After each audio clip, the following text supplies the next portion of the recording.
नमस्कार, सुप्रभात। आपका बहुत स्वागत है इंडिया वॉइस पे। मैं हूं आपके साथ समृद्ध मिश्रा। बुलेटिन की शुरुआत करते हैं पहली खबर के साथ, जो फिलहाल सामने निकल के आ रही है। आपको बता दें, गोरखपुर को आज बड़ी सौगात जो है वो मिल जाएगी। सीएम योगी आज करेंगे ओवरब्रिज का लोकार्पण। बड़ी खबर जो है वो जो आपको बता रहे हैं, जो फिलहाल सामने निकल के आ रही है, जहां गोरखपुर को आज एक बड़ी सौगात जो है वो मिलने जा रही है। सीएम योगी आदित्यनाथ इसमें ओवरब्रिज का लोकार्पण करने जा रहे हैं। आपको बता दें, तकरीबन 137.83 करोड़ रुपए की लागत से जो है ये ओवरब्रिज तैयार किया गया है। ओवरब्रिज से जाम की समस्या होगी कम। इसी के साथ आपको बता दें कि यातायात व्यवस्था में सुधार होगा, गोरखपुर के विकास को मिलेगी रफ्तार और शहरवासियों को मिलेगी बड़ी राहत। बड़ी खबर आपको बता रहे हैं, जो फिलहाल सामने निकल के आ रही है कि गोरखपुर में आज एक बड़ी सौगात मिलने जा रही है। मुख्यमंत्री योगी आदित्यनाथ शहर में बने नए ओवरब्रिज का लोकार्पण करेंगे। ये ओवरब्रिज करीब 137 करोड़ रुपए की लागत से बताया जा रहा है और इसके शुरू होने से शहरवासियों को जाम की समस्या से बड़ी राहत मिलेगी और यातायात व्यवस्था पहले से बेहतर होगी।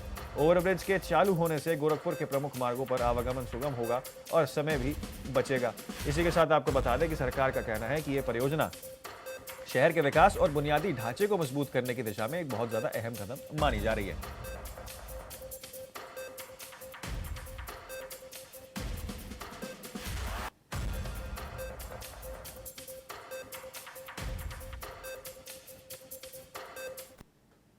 अगली बड़ी खबर से आपको रूबरू करा दें। आपको बता दें, आज से यूपी विधानमंडल का शीतकालीन सत्र जो है वो शुरू होने जा रहा है। आपको बता दें, 24 दिसंबर तक जो है ये शीतकालीन सत्र चलेगा। वंदे मातरम पर हो सकती है यहां पर चर्चा। सदन में चर्चा संभव बताई जा रही है। इसी के साथ आपको बता दें कि लखनऊ में सियासी हलचल भी तेज हो चली है। सरकार के एजेंडे पर अहम मुद्दे बताए जा रहे हैं। शीतकालीन सत्र पर टिकी सभी की नजरें हैं। बड़ी खबर आपको बता रहे हैं, जो फिलहाल सामने निकल के आ रही है, जहां पर 24 दिसंबर तक जो है यूपी विधानसभा का शीतकालीन सत्र जो है वो चलने वाला है। वंदे मातरम पर चर्चा हो सकती है, इसको लेकर भी जो है फिलहाल खबरें सामने निकल के आ रही हैं। आपको बता दें कि यहां पर जो है लखनऊ से बड़ी खबर जो है वो सामने निकल के आ रही है।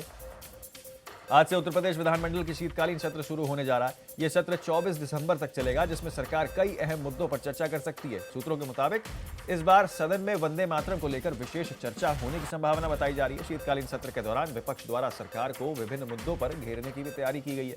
कानून व्यवस्था, विकास कार्यों और जनहित से जुड़े विषयों पर तीखी बहस देखने को यहां पर मिल सकती है। सत्र को लेकर लखनऊ में राजनीतिक सरगर्मी भी तेज हो चली है।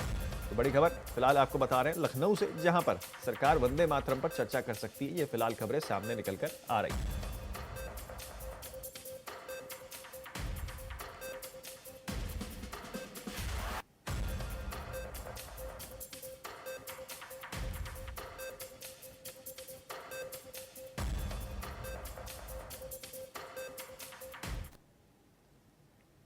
गुरुवार को लोकसभा में सरकार ने ग्रामीण रोजगार कानून पेश किया है। यह बिल इसलिए खास है क्योंकि इसके जरिए करीब 2 दशक पुराने Mahatma Gandhi national rural employment guarantee act यानी मनरेगा को खत्म कर उसकी जगह एक नया कानून लाने का प्रस्ताव किया गया है। लोकसभा में विपक्षी सांसदों ने सदन के वेल में पहुंचकर ग्रामीण रोजगार योजना से महात्मा गांधी का नाम हटाए जाने को लेकर सरकार के खिलाफ जमकर नारेबाजी की है। हंगामे के दौरान विपक्षी सांसदों ने बिल की कॉपियां पकड़ी और स्पीकर की कुर्सी की ओर यहां पर फेंक दिए, जिससे सदन का माहौल बेहद तनावपूर्ण हो गया। इसी बीच आपको बता दें कि केंद्र ग्रामीण विकास मंत्री शिवराज सिंह चौहान ने सरकार के फैसले का बचाव करते हुए कहा कि मनरेगा में महात्मा गांधी का नाम वर्ष 2009 में चुनावों को ध्यान में रखते हुए जोड़ा गया था और अब सरकार एक नए और अधिक प्रभावी ग्रामीण रोजगार कानून के जरिए बदलाव करना चाहती है। मंत्री के इस बयान के बाद विपक्ष और ज्यादातर आक्रामक हो गया है और सरकार पर महात्मा गांधी के नाम का राजनीतिक इस्तेमाल करने का भी आरोप लगा रहा है। हालांकि भारी हंगामे के बीच ये बिल लोकसभा में पास कर दिया गया है, लेकिन इसके बाद भी सदन में शोर शराबा थमने का नाम नहीं लिया है। विपक्ष का कहना है कि यह सिर्फ एक कानून में बदलाव नहीं बल्कि ग्रामीण गरीबों और मजदूरों के अधिकारों का सीधा प्रहार है। वहीं सरकार इस ग्रामीण रोजगार व्यवस्था में सुधार की दिशा में इसे एक जरूरी कदम मान रही है।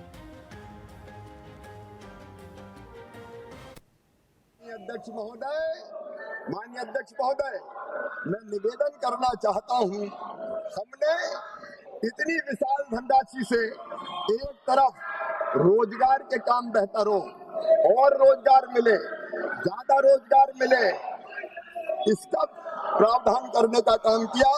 वहीं दूसरी तरफ इस विशाल धनराशि का उपयोग संपूर्ण विकसित गांव बनाने में किया जाए। संपूर्ण विकसित गांव, ये मोदी सरकार का लक्ष्य रहा। माननीय अध्यक्ष महोदय, प्रस्तावित मनरेगा की योजना में ये नाम की बात करते हैं। मैं आज दावे के साथ कहना चाहता हूं और इस पवित्र सदन के माध्यम से देश की जनता को भी, माननीय अध्यक्ष महोदय, मैं कहना चाहता हूं इस बिल के नाम में ही इस योजना का काम लिखा हुआ है। माननीय अध्यक्ष महोदय, हमने इस योजना में रोजगार की हम गारंटी दे रहे हैं, आजीविका को समृद्ध करने का काम कर रहे हैं, जिसका उद्देश्य विकसित भारत होगा। प्रधानमंत्री नरेंद्र मोदी जी के नेतृत्व में, माननीय अध्यक्ष महोदय, प्रधानमंत्री नरेंद्र मोदी जी के नेतृत्व में एक वैभवशाली भारत, एक गौरवशाली भारत, एक संपन्न भारत, एक समृद्ध भारत, एक शक्तिशाली भारत का निर्माण हो रहा है।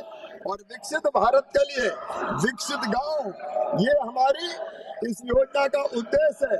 और इसलिए माननीय अध्यक्ष महोदय, हमने एक आदर्श गांव की कल्पना की, आदर्श गांव की। आज मैं सदन के सामने केवल योजना नहीं रख रहा हूं, एक सपना, एक संकल्प जो इस योजना के माध्यम से हम पूरा करना चाहते हैं। माननीय अध्यक्ष महोदय, राज्य सरकार की योजनाओं के नाम 25 नाम स्वर्गीय राजीव गांधी जी के नाम पर, 27 योजना के नाम इंदिरा जी के नाम पर, कुल 52।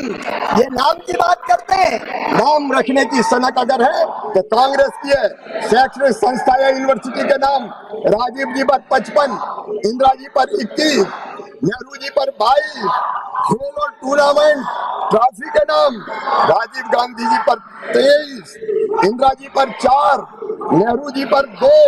और माननीय अध्यक्ष महोदय, सड़क, जगह, इमारत के नाम 74 ने अपने नामों पर रखे। 51 अवार्ड के नाम नेहरू परिवार के नाम पर रखे गए। 37 संस्थान, चेयर और फेस्टिवल नेहरू जी के नाम पर और इंदिरा जी के नाम पर रखे गए। 39 चिकित्सा संस्थान और अस्पताल इनने अपने नाम पर कर लिए। 15 स्कॉलरशिप इनके नेताओं के नाम पर। 15 नेशनल पार्क जहाँ जानवर रहते हैं वो भी नेहरू जी, इंदिरा जी और राजीव जी के नाम पर कर दिए गए। 5 एयरपोर्ट और बंदरगाहों के नाम, और उनके नाम से माननीय अध्यक्ष महोदय कितनी योजना चलाई। तो नाम रखने की सनक इनकी है। माननीय अध्यक्ष महोदय, मोदी सरकार तो केवल काम करना चाहती है, केवल काम में हमारा विश्वास है। ये जो बिल है का हम पूरी तरह से विरोध करेंगे और एकदम ठोस विरोध करेंगे। सब पार्टियां, हमारी जितनी भी पार्टियां, सब सहमत हैं। इस बिल से मनरेगा खत्म होने जा रहा है। आप किसी भी तरह से इसको देखें और जो समझदार आदमी है, जो ये 100 दिन से 125 दिन वाला जो है, ये चालाकी है। अगर इस बिल को कोई भी पढ़ेगा, ये साफ साफ स्पष्ट समझ आएगा कि इस बिल से आने वाले महीनों में ये पूरी स्कीम खत्म हो जाएगी। क्योंकि जैसे ही ये बोझ प्रदेश की सरकारों पर पड़ेगा कि इतना पैसा प्रदेश की सरकारों को देना है, वैसे ही आस्ते आस्ते ये स्कीम खत्म हो जाएगी। क्योंकि प्रदेश की सरकारों के पास इतना पैसा है नहीं, खास तौर से जो प्रदेश जिनमें सबसे ज्यादा स्कीम की जरूरत है। और ये सबसे गरीब से गरीब जो हिंदुस्तानी है, गरीब से गरीब जो हमारा भारतीय नागरिक है, जिसको कुछ नहीं मिलता, कम से कम ये 100 दिन का जो रोजगार था उसका सहारा था। कोविड के समय भी सहारा था। और मैंने पहले भी कहा, जैसे दूर से दिख जाता है कि मनरेगा का कौन है श्रमिक, तो ये एकदम श्रमिकों के खिलाफ है, मजदूरों के खिलाफ है, गरीबों के खिलाफ है और इसका हम सख्त से सख्त विरोध करेंगे। मुझे ऐसा लग रहा है शिवराज सिंह ने नहीं, अंग्रेजों ने कहा था। अंग्रेज भी यही सपने देखते रहे कि कांग्रेस हार जाएगी, कांग्रेस खत्म हो जाएगी, पर बरतानिया हुकूमत खत्म हो गई, कांग्रेस कभी खत्म नहीं हुई। तो आज उनको फिर मैं जवाब देना चाहता हूँ, कांग्रेस एक आंदोलन है, इसे कोई खत्म नहीं कर सकता। कांग्रेस इस देश की आत्मा है, इसे कोई खत्म नहीं कर सकता।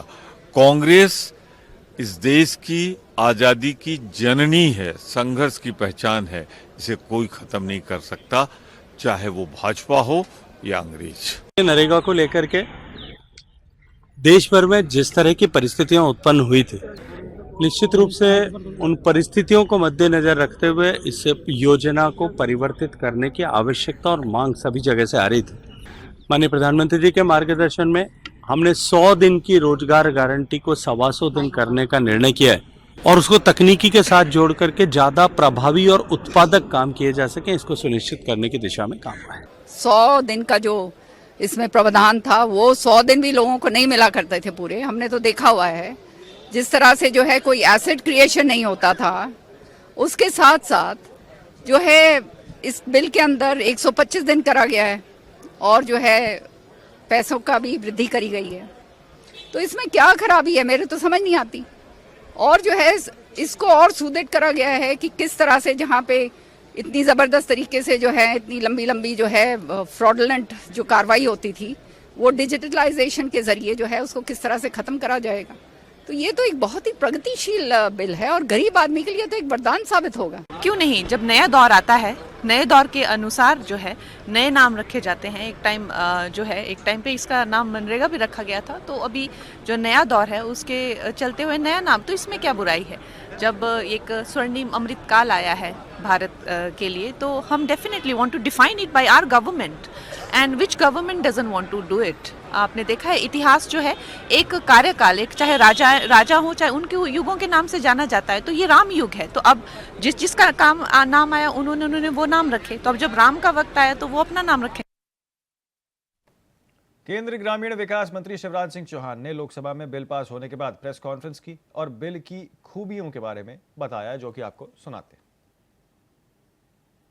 और प्रधानमंत्री श्रीमान नरेंद्र मोदी जी के नेतृत्व में एक नहीं अनेकों योजनाएं लगातार गरीबों के जीवन स्तर को बेहतर बनाने का काम कर रही। इसलिए 25 करोड़ लोग गरीबी रेखा के ऊपर उठे हैं, 4 करोड़ से ज्यादा घर बने, 10 करोड़ उज्ज्वला रसोई गैस कनेक्शन दिए गए।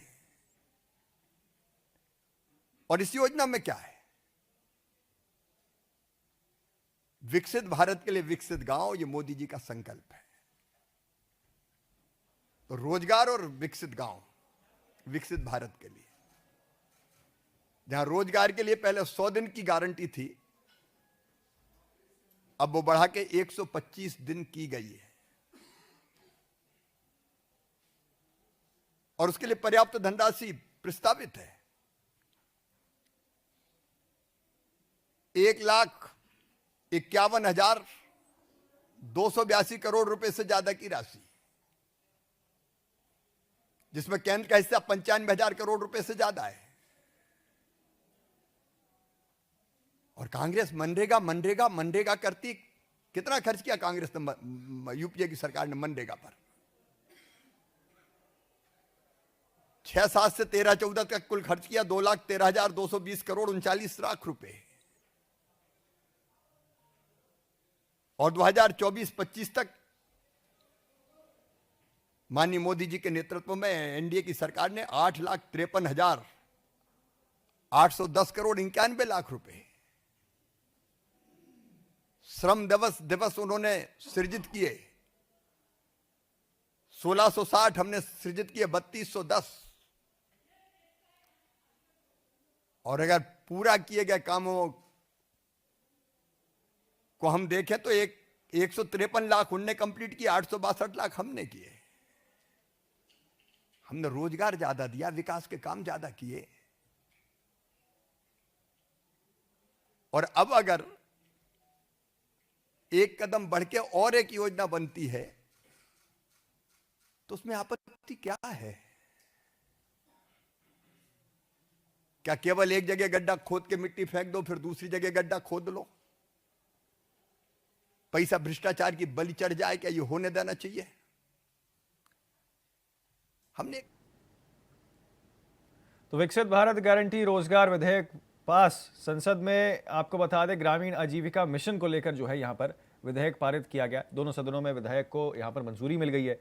विधेयक पास होने पर विपक्षी सांसदों का विरोध जो है वो लगातार देखने को मिल रहा है। बड़ी खबर आपको बता रहे हैं जो फिलहाल सामने निकल के आ रही है, जहां पर संसद के बाहर रात भर प्रदर्शन जो है वो देखने को मिला है। ग्रामीण रोजगार पर नया कानून लागू होगा, विधेयक पारित हो गया। राजनीतिक विवाद इस पूरे मामले में फिलहाल जारी है। संसद में ग्रामीण आजीविका मिशन विधेयक पारित होने के बाद अब किस तरीके से राजनीतिक हलचल जो है वो देखने को मिल रही है, किस तरीके से यहाँ पर जो है राजनीतिक बयानबाजी और खासतौर पर विपक्ष की ओर से यहाँ पर हमला सरकार के ऊपर किया जा रहा है, ये अपने आप में एक राजनीतिक घमासान को दिखाता है। तो आपको बता दें, दिल्ली में संसद ने विकसित भारत गारंटी रोजगार और आजीविका मिशन ग्रामीण विधेयक दोनों सदनों में पारित कर दिया गया। यह विधेयक ग्रामीण क्षेत्रों में रोजगार और आजीविका बढ़ाने के लिए एक अहम कदम माना जा रहा है। विधेयक पारित होने के बाद विपक्षी सांसदों ने सदन के बाहर रात भर विरोध प्रदर्शन किया। उनका कहना था कि विधेयक ग्रामीण जनों के वास्तविक हितों की पूरी तरीके से संबोधित नहीं कर सकता है। सरकार ने विपक्ष के आरोपों को खारिज करते हुए कहा कि ये कानून ग्रामीणों और क्षेत्रों में रोजगार और आर्थिक सशक्तिकरण सुनिश्चित करेगा। अब विधेयक लागू होने के बाद ग्रामीण विकास में तेजी आने की उम्मीद भी जताई जा रही है।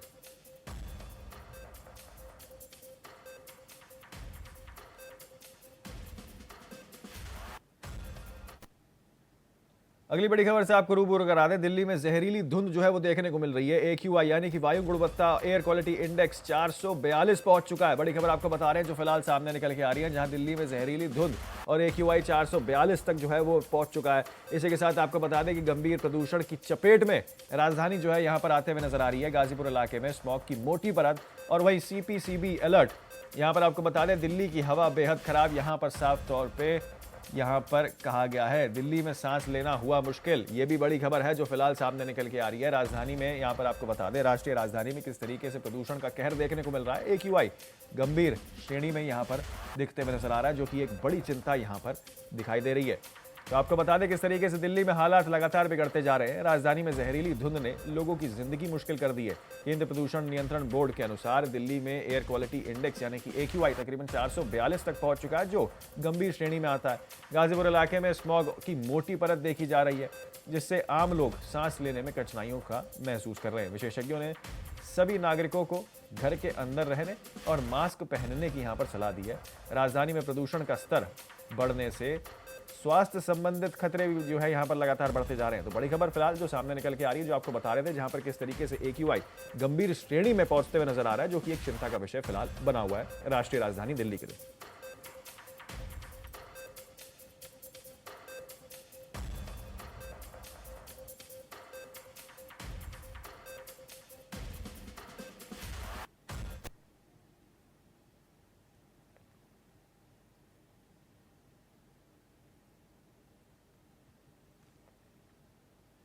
तो अगली खबर आपको बता दें, गाजियाबाद समेत पूरे NCR में वायु प्रदूषण ने गंभीर रूप धारण कर लिया है। एयर क्वालिटी इंडेक्स AQI यहां पर 400 के पार पहुंचने से वातावरण पूरी तरीके से गैस चैम्बर जैसा बन गया है। इस खतरनाक स्थिति का सबसे अधिक असर नवजात शिशुओं, बुजुर्गों और गंभीर रोगियों पर यहां पर पड़ते हुए नजर आ रहा है। खासकर 28 दिन तक के नवजात बच्चों के लिए ये स्थिति बेहद संवेदनशील मानी जा रही है। इस विषय पर MMG महिला अस्पताल गाजियाबाद के मुख्य चिकित्सा अधीक्षक डॉक्टर अभिषेक त्रिपाठी ने नवजातों को लेकर सुरक्षित रखने के लिए यहां पर डॉक्टर्स की विशेषज्ञ राय यहां पर साझा की है। देखिए,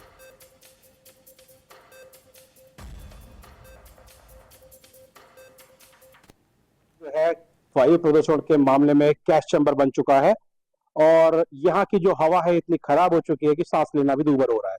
तो आज हम हैं जिला महिला अस्पताल गाजियाबाद में, जहाँ के CMH अभिषेक त्रिपाठी जी से हम बात पूछेंगे इस बात के बाबत कि क्या बच्चे जो यहाँ बेबी जो न्यू बॉर्न है उनको वायु प्रदूषण की वजह से कितने यहाँ एडमिट हो रहे हैं, क्या उनके लिए सुझाव है। जनता सीधा सुने अभिषेक जी से। सर, हमारा सवाल ये है स्पेसिफिक कि जो बच्चे हैं, जो न्यू बॉर्न बेबी हैं, उन्हें वायु तो एयर क्वालिटी इंडेक्स तो सभी को अच्छा चाहिए, पर बच्चों के लिए क्या खास किया जा सकता है जो कि अभी बच्चे पैदा हुए हैं, उनके परिवार वालों को किस तरह से इम्प्लीमेंट करना चाहिए एनवायरनमेंट अपने घर का और घर के बाहर। हम जिला महिला चिकित्सालय गाजियाबाद में हैं और यहाँ पर महिलाओं को प्रसवोत्तर सुविधाएं मिलती हैं। साथ में जो नवजात बच्चे हैं 28 दिन तक के, उनकी टेक केयर की जाती है, जो जिन बच्चों की मैच्योरिटी कम रहती है उनके लिए।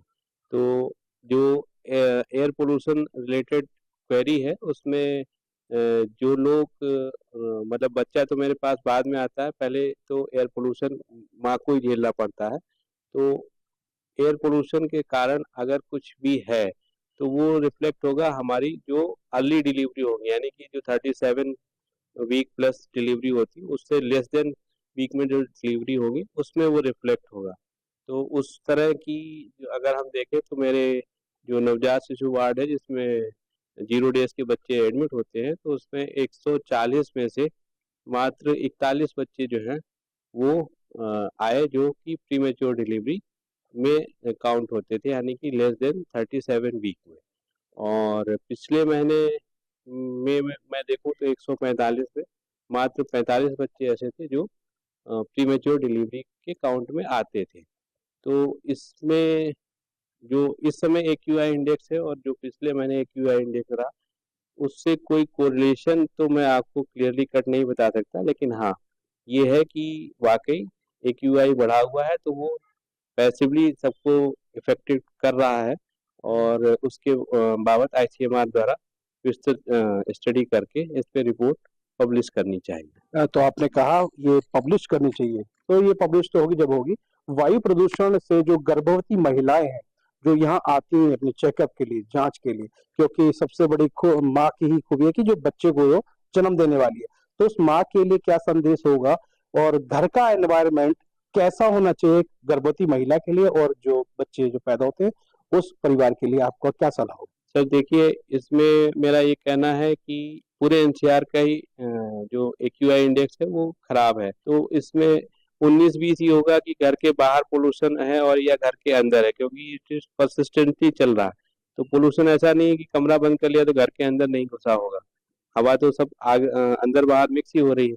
तो हाँ, बस हम इतना कर सकते हैं कि जो पोल्यूशन का टाइम है, जैसे कंडेंसेशन सुबह के समय ज़्यादा होता है, तो सुबह के समय जो हम लोग टहलने निकलते हैं तो उस समय जो पोल्यूशन है वो ठंडी हवा के हवा रुकने और उसके कारण कंडेंसेशन उसका ज़्यादा रहता है, तो वो इनहेलेशन में जाता है। तो उस समय मास्क वगैरह लगा के निकले और घर में जो जैसे वाटर एक्वेरियम टाइप की चीज़ होती है वो लगाएं, ताकि उसमें से जो आपके कमरे में जो वायु है वो उससे प्रोसेस होके, वाटर से प्रोसेस होके फिल्टर होके निकले, तो वो फ्रेश एयर आपको मिलेगी। तो जो भी प्रेसिपिटेंट है जो है PM 2.5 और 10 जो कंडेंस होते हैं जो हैं वो उसमें सेटल हो जाएंगे, तो आपके इंटरनल कमरे की हवा शुद्ध रह सकती है।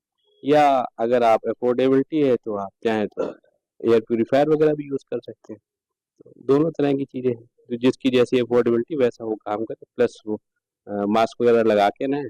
और जो है प्रदूषण का जो पीक टाइम होता है नाइट आवर्स, जब हमारे घरों के आसपास से हैवी ट्रैफिक गुजर रहा होता है और हवा में कंसंट्रेशन ज़्यादा होने की वजह से वो प्रेसिपिटेट हो रहा होता है, तो वो उस समय हम बाहर का एक्सपोजर कम लें। तो ये थे CMS अभिषेक त्रिपाठी जी, जो कि गर्भवती महिला और उनके होने वाले बच्चों और उनके परिवार के लिए प्रिस्क्रिप्शन माने, डॉक्टर सलाह माने, ये वायु प्रदूषण कंट्रोल में ना सही अपने परिवार के लिए आप सुरक्षित कर सकते हैं। तमाम जानकारी से बने रहे मेरे साथ। आपको एक और बड़ी खबर से रूबरू करा दें। फिलहाल सामने निकल के आ रही है, बूंदी में सड़क हादसा हो गया जिसमें 4 की मौत हो गई है। कार पर पलटा बजरी से भरा ट्रेलर, एक व्यक्ति गंभीर रूप से घायल बताया जा रहा है। राजस्थान में सड़क सुरक्षा की चिंता बढ़ी है। हादसे के बाद इलाके में हड़कंप, पुलिस ने किया घायल को अस्पताल में भर्ती। कोटा बूंदी जयपुर 4 लेन हाईवे का यह हादसा बताया जा रहा है। बड़ी खबर आपको बता रहे हैं जो फिलहाल सामने निकल के आ रही है राजस्थान से, बूंदी से, जहां पर एक दर्दनाक हादसा जो है वो हुआ है। तो आपको बता दें, जिले के सदर अस्पताल और जिले के सदर इलाके में सिल्लोर पुल पर बजरी से भरा एक ट्रेलर पलट गया और एक कार पर गिर गया है। हादसे में कार में सवार 4 लोगों की मौत हो गई है, जबकि एक व्यक्ति गंभीर रूप से घायल बताया जा रहा है। हादसा कोटा बूंदी जयपुर 4 लेन हाईवे पर हुआ है, जिससे वहां यातायात बाधित हो गया। स्थानीय पुलिस और राहत दल तुरंत मौके पर पहुंचे और घायल को अस्पताल में भर्ती कराया गया। हादसे ने सड़क सुरक्षा पर कहीं ना कहीं अब कई सारे गंभीर सवाल जो है वो खड़े कर दिए। प्रशासन ने जांच यहां पर शुरू कर दी है और लोगों से सावधानी बरतने की भी अपील यहां पर की है। तो आपको बता दें किस तरीके से यहां पर बूंदी में एक सड़क हादसा जो है वो देखने को मिला।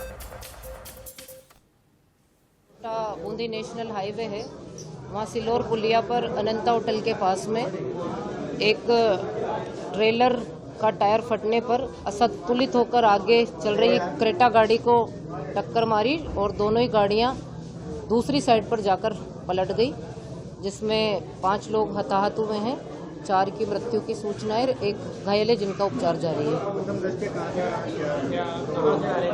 प्रथम दृष्टया जो पीड़ित परिवार है वो टोंक से कोटा किसी समारोह में शामिल होने के लिए जा रहे थे, तभी ये हादसा हुआ है।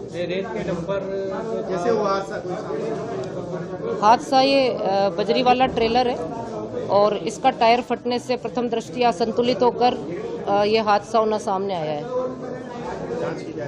बाकी सभी कारणों की जांच। फिलहाल के लिए इस बुलेटिन में इतना ही। जल्द होंगे हाजिर, आप बने रहे इंडिया वॉइस के साथ।